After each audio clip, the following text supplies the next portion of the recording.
ഹൃദയരാഗം ഭാഗം 7. ഞാനെന്തിനാ കരയണത്? കരയാൻ മാത്രം ഞാനെന്താ പറഞ്ഞത്? അറിയാതെ അവളുടെ തേങ്ങലുകൾ ഉയർന്നു പോയിരുന്നു. ആരെങ്കിലും ഇനി കണ്ട് തെറ്റിദ്ധരിക്കും. പെട്ടെന്ന് തന്നെ ധാവണി തുമ്പ് കൊണ്ട് ബുദ്ധിമുട്ടി കണ്ണുകൾ തുടയ്ക്കുകയും മറച്ചു പിടിക്കുകയും ചെയ്യാൻ ശ്രമം നടത്തിയിരുന്നു അവൾ. ഞാൻ ഇന്നൊരു ഓളത്തിൽ പറഞ്ഞു പോയതാ. താനങ്ങനെ ഒരു പെൺകുട്ടിയാണെന്നല്ല ഉദ്ദേശിച്ചത്. സോറി. ഞാൻ പറഞ്ഞില്ലേ, എനിക്കിതിനൊന്നും താല്പര്യമില്ല. ഇനി ഇതൊന്നും മനസ്സിൽ വെച്ച് നടക്കണ്ട.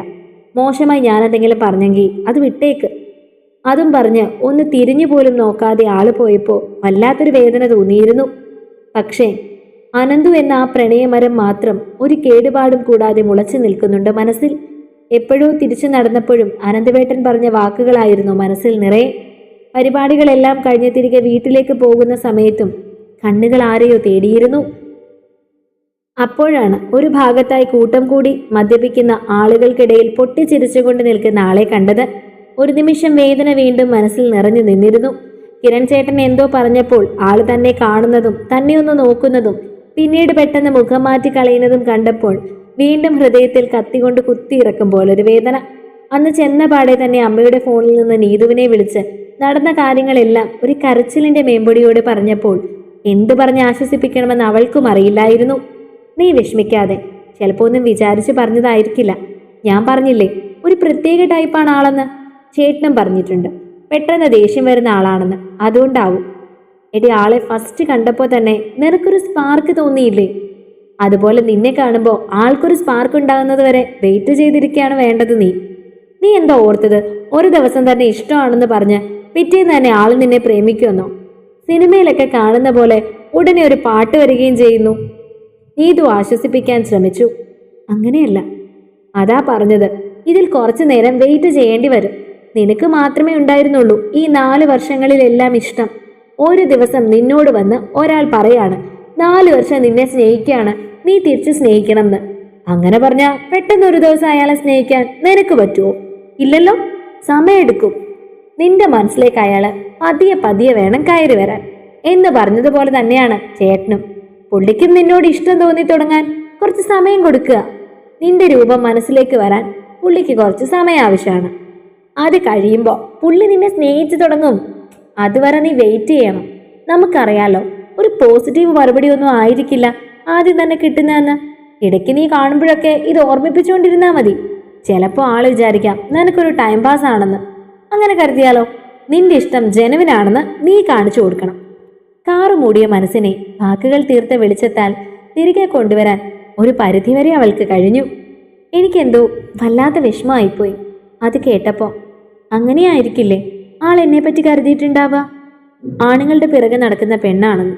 എടി, അത് ചിലപ്പോൾ ഒരു ഫ്ലോയിൽ പറഞ്ഞതായിരിക്കും. നീ അത് മനസ്സിൽ വെച്ചിട്ട് മനസമാധാനം കളയണ്ട. പിന്നെ നീതു, ആളുടെ ലൈഫൊന്നും അത്ര ശരിയല്ല അല്ലേ? അത് ഞാൻ നിന്നോട് നേരത്തെ പറഞ്ഞില്ലേ. ഇപ്പോഴും സമയമുണ്ട്. നിനക്ക് വിഷമാണെങ്കിലും പറ്റുമെങ്കിൽ അത് വിട്ടേക്ക്. വിട്ടേക്കാനോ? എന്താ നീ ഉദ്ദേശിച്ചത്? അരുതാത്തതെന്തോ കേട്ടതുപോലെ അവളോട് ചോദിച്ചു. എടി, നിന്റെ വീട്ടിൽ സമ്മതിക്കുമെന്ന് നിനക്ക് തോന്നുന്നുണ്ടോ? ആളുടെ അമ്മയുടെ സ്വഭാവമൊക്കെ നിനക്കറിയോ? ഇന്നറിഞ്ഞു. അതാണ് പറഞ്ഞത്. നിന്റെ അച്ഛനും അമ്മയും ഒന്നും ഇതിന് സമ്മതിക്കുക പോലുമില്ല. മറക്കാനാണെങ്കിൽ ഇപ്പോൾ നിനക്ക് പറ്റും. 3-4 വർഷം മനസ്സിൽ കൊണ്ടു നടന്ന ഇഷ്ടം ഒരു രാത്രി കൊണ്ട് മറക്കാനോ? ആള് പറഞ്ഞ വാക്കിന്റെ പേരിലോ? അതിന് എന്നോട് സോറി പറഞ്ഞില്ലേ? പിന്നെ എന്നെ ആള് സ്നേഹിക്കില്ലെന്ന് എനിക്കൊരു പേടി. നിന്റെ സ്നേഹം ആത്മാർത്ഥമാണെങ്കിൽ ആൾക്ക് മനസ്സിലാവും എത്ര കാലം കഴിഞ്ഞാലും. പക്ഷേ ഇത് പ്രാക്ടിക്കലാണെന്ന് എനിക്ക് തോന്നുന്നില്ല. നിന്റെ വീട്ടിൽ ആരും അതിന് സമ്മതിക്കില്ല. അതെനിക്ക് മനസ്സിലായി. വിവേകായിട്ടുള്ള കല്യാണം നടത്താൻ അമ്മയ്ക്കും അച്ഛനും ഒക്കെ താല്പര്യം. വിവേക് ചേട്ടൻ വരുമ്പോൾ എൻഗേജ്മെന്റിനെ പറ്റി പറയുന്നാ പറഞ്ഞത്. ആളുടെ കൂട്ടുകാരികളിൽ ഒരാൾക്ക് എന്തൊക്കെയോ അറിയാമെന്ന് തോന്നുന്നു. എപ്പോഴും എന്നെ കാണുമ്പോൾ ആളോട് എന്തൊക്കെയോ പറയുന്ന കാണാം. എന്നെ തിരിഞ്ഞു നോക്കും. അപ്പോൾ ആള് പറഞ്ഞിട്ടുണ്ടാവും. ഇനി ആരെങ്കിലും പറഞ്ഞ് അച്ഛനറിയോ? നിനക്ക് പേടിയുണ്ടെങ്കിൽ നിർത്തുന്നതല്ലേ നല്ലത്. നിനക്കിതല്ലാതെ മറ്റൊന്നും എന്നോട് പറയാനില്ലേ? ശരി, എന്നാ ഞാൻ വെക്കുക. ഫോൺ വെച്ച് കഴിഞ്ഞാണ് അവൾ ആലോചിച്ചത്. അനന്തുവിനെ പറ്റി തന്നെയായിരുന്നു. എങ്ങനെ താൻ മറക്കുമെന്നാണ് അവൾ വിചാരിക്കുന്നത്. അത്രമേൽ ആഴത്തിൽ ഈ വളരെ ചെറിയ കാലയളവ് കൊണ്ട് തന്നെ ഹൃത്തിൽ ആ ഒരുവൻ ചേക്കേറിയതല്ലേ? ഒരു ഉപാധികളില്ലാതെ തൻ്റെ മനസ്സിലേക്ക് കടന്നു വന്ന ഒരു പ്രണയം, നിസ്വാർത്ഥമായ പ്രണയം. അവൻ തന്നെ തിരിച്ച് സ്നേഹിക്കുമെന്ന് ഒരിക്കൽ പോലും താൻ പ്രതീക്ഷിച്ചിട്ടില്ല. ഒരു പ്രതീക്ഷ വെക്കാതെ തന്നെയാണ് സ്നേഹിച്ചത്. എങ്കിലും ഈ അവഗണനയുടെ കയ്പ് നീർ അത് തന്നെ വല്ലാതെ ഉലയ്ക്കുന്നുണ്ട്. പിറ്റേന്ന് കോളേജിൽ നിന്നും വന്നവളെ കാത്തിരുന്നത് മറ്റൊരു വാർത്തയായിരുന്നു. അടുക്കളയിലേക്ക് ചെന്നപ്പോൾ അമ്മ കാര്യമായി എന്തോ ഉണ്ടാക്കുന്ന തിരക്കിലാണ്. ഇതെന്താ, ഉണ്ണിയപ്പോ? ഇതാർക്കാണ്? ചൂടോടൊരെണ്ണം എടുത്ത് ഊതിക്കൊണ്ട് ചോദിച്ചു. അത് ഒരാൾ വരുന്നുണ്ട്. ആളോ? ആര്? നിനക്കറിയാവുന്ന ആള് തന്നെയാ. അമ്മ എന്താന്ന് വെച്ചാ മനസ്സിലാകുന്ന രീതിയിൽ പറ. ഇടി, വിവേക് വന്നിട്ടുണ്ട്.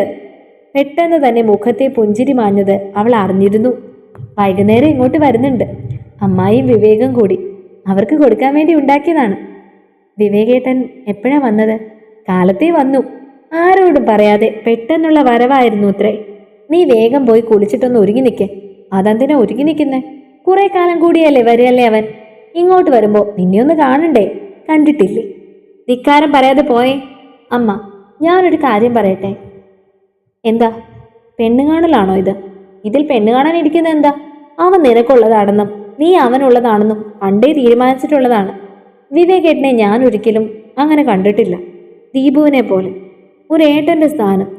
അവൻ അനിയനാണെങ്കിൽ ഇതേട്ടൻ. അങ്ങനെ എനിക്ക് തോന്നിയിട്ടുള്ളൂ. അവൾ പറഞ്ഞു നിർത്തി. ഒന്ന് മിണ്ടായിരിക്കും കുട്ടിയെ. കല്യാണം കഴിയുമ്പോൾ അതൊക്കെ മാറിക്കോളും. അമ്മേ, ഞാൻ പറയുന്ന ഒന്ന് മനസ്സിലാക്ക്. നിക്ക്, ഞങ്ങൾ നിങ്ങളെ എത്ര കരുതലോടെ വളർത്തിയത്. ആദ്യം ഉണ്ടായത് പെൺകുട്ടിയായപ്പോൾ നിന്റെ അമ്മായിക്ക് എന്ത് വിഷമായിരുന്നെന്നോ. അടുത്തത് ആൺകുട്ടിയാണെങ്കിൽ കുടുംബത്തിന് ബന്ധവുമില്ലെന്ന്. വിവേക് ഉണ്ടായ കാലം മുതലേ ഞങ്ങൾ തീരുമാനിച്ചതാ.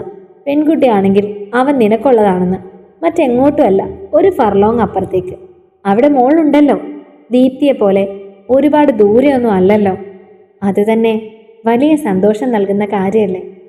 അമ്മ പറയുമ്പോഴും കൈപ്പിടിയിൽ ഒതുങ്ങാത്ത മനസ്സുമായി അവൾ ഉഴറി. തുടരും അടുത്ത ഭാഗങ്ങൾക്ക് വേണ്ടി ചാനൽ ഒന്ന് സബ്സ്ക്രൈബ് ചെയ്യാൻ മറക്കല്ലേ.